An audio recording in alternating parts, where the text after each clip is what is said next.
خاوتي خواتاتي اهلا وسهلا مرحبا بكم يا جماعة الخير مساء الخير عليكم زول فلاون جمعة مباركة. J'espère que vous allez bien et j'espère que vous profitez de ce vendredi. Nous sommes le vendredi 22 décembre 2023. C'est une journée de repos dans toutes les régions de notre chère Algérie.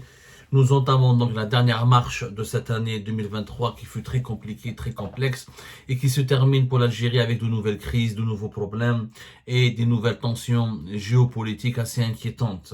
Alors nous avons beaucoup parlé hier de cette crise avec le Mali. Vous avez été très nombreux et nombreux à suivre nos deux émissions. Alors après ce qui s'est passé avec le Mali, donc brièvement je vous rappelle, le 20 décembre 2023, c'est le Mali qui a convoqué l'ambassadeur algérien à Bamako pour protester contre la politique et des gestes inamicaux de la part de l'Algérie contre la souveraineté du Mali. Et les Maliens qui disent ouvertement qu'ils n'ont pas du tout apprécié comment les autorités algériennes sont en train d'accueillir et de se concerter, de rencontrer des dirigeants politiques maliens avec lesquels qui soutiennent selon les autorités maliennes les terroristes contre lesquels l'armée malienne est en train de se battre au nord du pays notamment. Le lendemain, le 21 décembre, c'est l'Algérie qui convoque à son tour l'ambassadeur malien pour essayer de s'expliquer avec lui, de lui dire que l'Algérie n'a pas franchi les lignes rouges, qu'elle respecte la souveraineté et l'unité nationale du Mali et qu'elle œuvre uniquement à trouver des solutions pour la réconciliation nationale.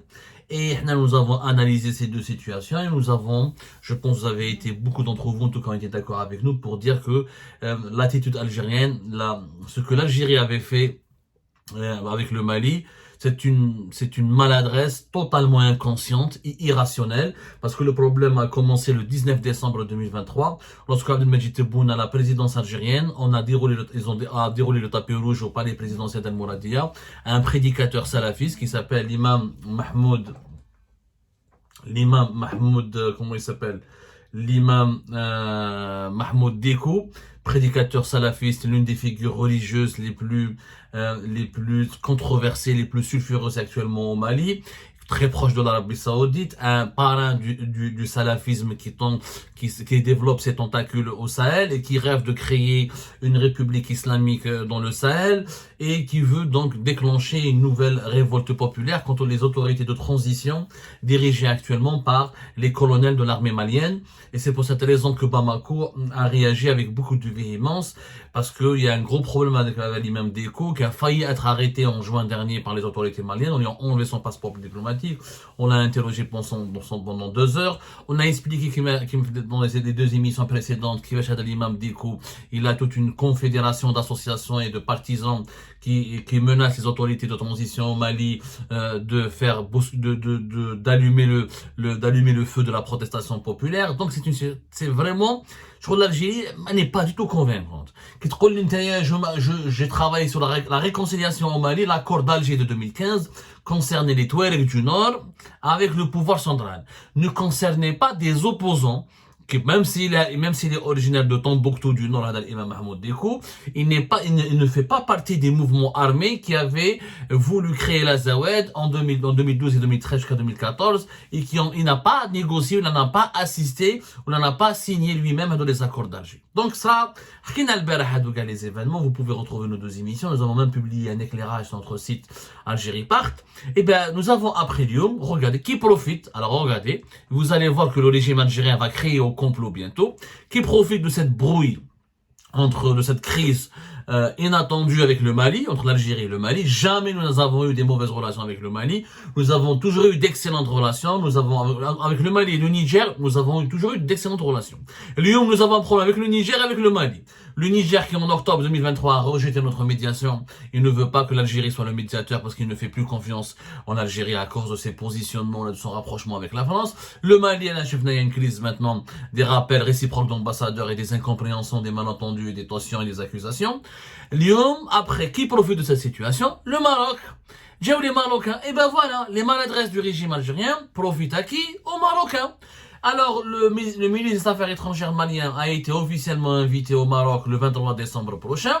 Abdoulaye Diop a confirmé qu'il va se rendre au Maroc, à Marrakech au Maroc, à l'invitation des autorités marocaines, pour participer à une réunion ministérielle de concertation organisée dans le cadre de l'initiative de Sa Majesté le roi Mohammed VI, visant à favoriser l'accès des États du Sahel à l'océan Atlantique. Voilà. هاوليك ضربنا مع les Maliens. واش صرا le chef de la diplomatie malienne, qu'est-ce qu'il va faire? Il va aller à Marrakech au Maroc. قال ما تفاهمش مع الجزائر. L'ennemi de mon ennemi, l'ennemi de mon ennemi, c'est mon ami. J'ai des problèmes avec l'Algérie. Toute personne, tout État, tout pays qui a un problème avec l'Algérie va se tourner automatiquement vers le Maroc. Parce que le Maroc est de facto considéré comme l'adversaire géopolitique numéro 1 du régime algérien. Le régime algérien le traite comme un ennemi. Et ben, quand on se dispute avec des pays ou avec des voisins, on incite indirectement ses voisins ou ses partenaires à aller dans les bras, à se jeter dans les bras du Maroc. C'est ce que vont faire les Maliens. وشوفوا les Marocains comment ils sont intelligents. La vérité, vous allez voir dans une semaine, 10 jours, vous allez voir la presse algérienne, c'est le Maroc qui a semé la zizanie entre le Mali et l'Algérie, c'est le Maroc qui est en train de financer une campagne de dénigrement pour déstabiliser les relations algéro-marocaines, c'est le algéro-malienne, c'est le Maroc qui pousse des dirigeants maliens à se retourner contre l'Algérie. Alors chevaux, vous allez voir. Et pourtant, l'embrouille, elle a commencé lorsque Alger a accueilli un imam salafiste dangereux pour le pouvoir actuel au Mali et qui veut bousculer le processus de transition et qui veut chasser du pouvoir. Les colonels maliens, qui, qu'on le veuille ou non, ont une certaine popularité. Il y a beaucoup de Maliennes et de Maliens qui les suivent et qui sont d'accord avec leur politique, à savoir s'émanciper du joug de la France, lutter de façon armée et rigoureuse et musclée contre les groupes armés qui dominent beaucoup de larges territoires du pays, travailler sur une nouvelle fondation de la souveraineté du Mali, s'allier avec la Russie pour lutter contre la sécurité, les groupes armés et terroristes, les groupes criminels. Beaucoup de Maliennes et de Maliens sont d'accord. D'ailleurs, la junte au Mali peut aussi mobiliser l'imam Diko le salafiste. Il a ses partisans, les colonels maliens, ils ont aussi leurs partisans. On veut manipuler quel était l'objectif du régime algérien. Je ne comprends pas les dirigeants de notre pays. Qu'est-ce qu'ils voulaient entendre? Quel est le message qu'ils voulaient envoyer? Ou quel était leur but en recevant à Alger l'imam Mahmoud Diko? Et bien maintenant les Maliens, qui savent oublier l'Algérie n'est pas avec eux, n'est pas à l'aise, n'est pas agréable avec eux. De temps en temps elle est avec la France, de temps en temps elle accueille l'imam Mahmoud Diko. Elle veut absolument continuer à dialoguer avec les groupes armés du nord du pays alors que l'armée malienne est en train de les combattre et elle a repris Kida le 14 novembre dernier et qu'elle ne veut pas leur céder le terrain. Que font maintenant les Maliens? Puisqu'il y a des divergences claires, affichées et publiques et des problèmes, des tensions entre Alger et Bamako se dirigent vers Rabat. Les Marocains, ils en profitent. Chaque faux pas du régime algérien, le Maroc en profite. Ou là, il profite directement au Maroc. Ce qui est logique puisque nous sommes dans une grande compétition géopolitique. Le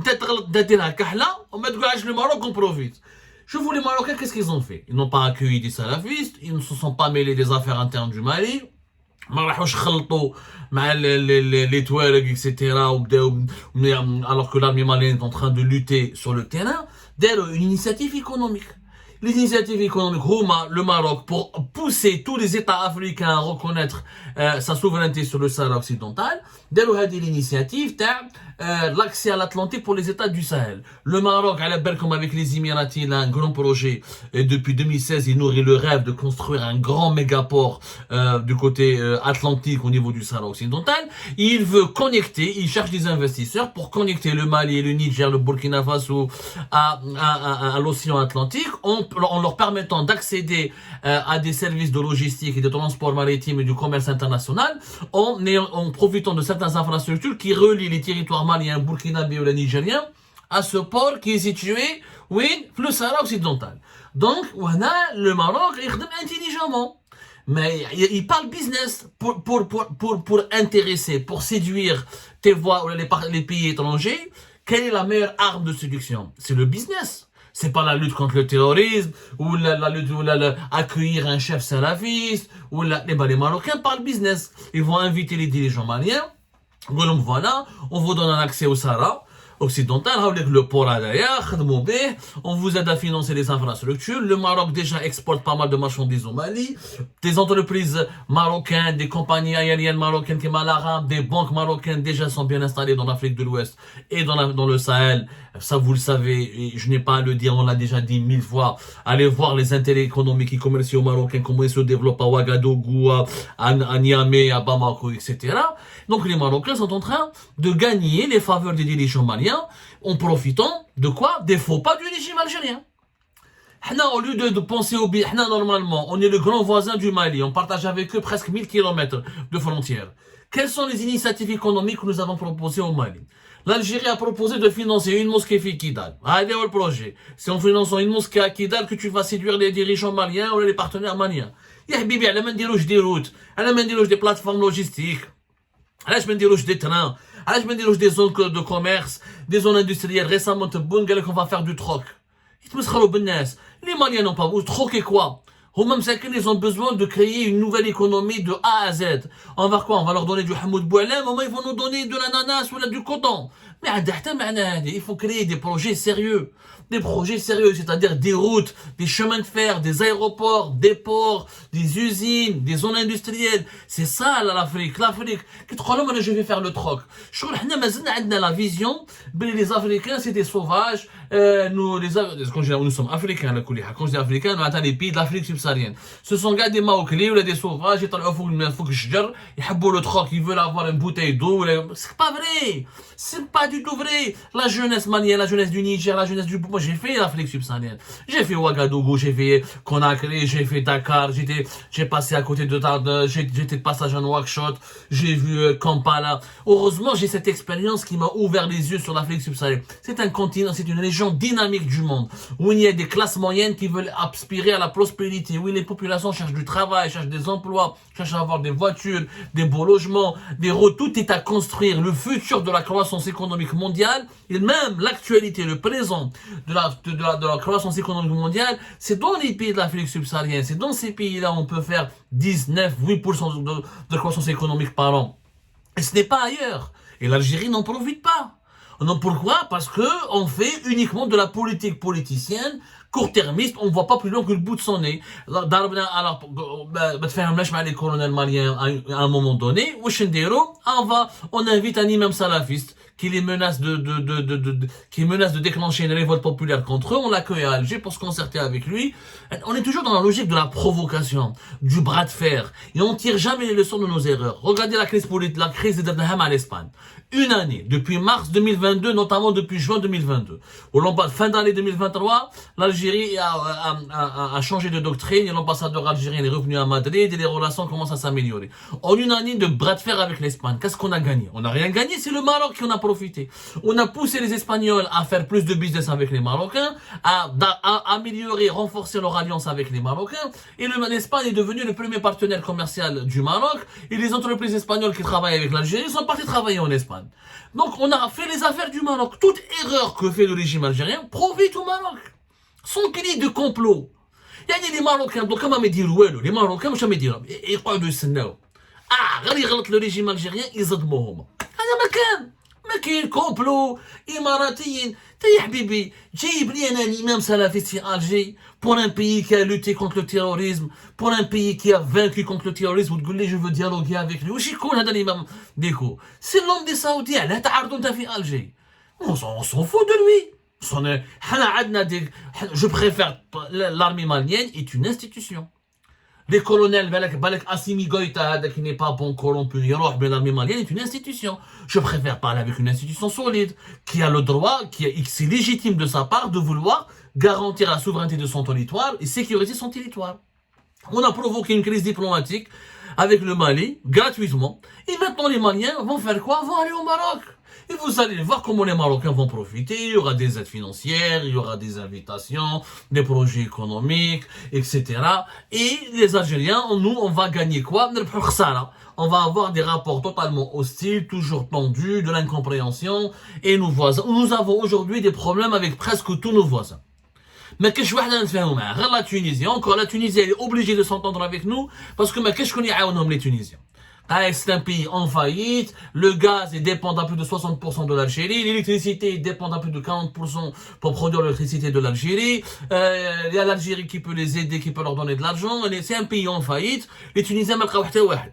وكان لقاو demain d'autres partenaires يرمونا الماء حنا ثاني. ما نتفاهموا مع حتى واحد. La Mauritanie c'est superficiel, le Mali ها ضربنا معاهم, Niger رانا c'est froid. Le Maroc au bord d'une guerre, l'Espagne, jusqu'à quand? France, 3 ans. Maintenant, les autorités dirigeantes algériennes essaient d'avoir une autre approche. Maintenant, ils veulent être les meilleurs amis des Français. Tu ne les comprends rien. C'est une politique de l'humeur. Le régime algérien pratique une géopolitique de l'humeur, de l'émotion, de l'enfantillage, de l'instabilité, de caractère, une diplomatie une diplomatie d'un sale caractère. C'est-à-dire, quand je suis en colère, je te bouscule, je te provoque, je rends les relations, je gèle, etc. Je m'énerve contre toi. Et quand j'ai besoin de toi, j'essaie de me rapprocher de toi et de me rattraper, mais sans trop y montrer, tout en restant digne, tout en restant snob. C'est pas comme ça que ça marche les relations entre les États. On s'entendait avec tout le monde. Les Maliens, on était une grande puissance au sein de l'Union africaine. Les Marocains ما كانوش يدوروا ni à gauche ni à droite في وقت بوتفليقة حبينا ولا كرهنا نقولوا الحقيقة. Et les Marocains sont revenus en force sur la scène africaine quand le Bouteflika est devenu très malade, absent à partir du moment de 2016-2017. Donc, on a offert un boulevard royal au Maroc qui va maintenant s'implanter au Mali, s'implanter au Niger, s'implanter partout. Et nous, on a gagné quoi? Les slogans. Vous allez voir des campagnes de presse, des accusations des théories de complot, etc. C'est malheureux pour mon cher Algérie.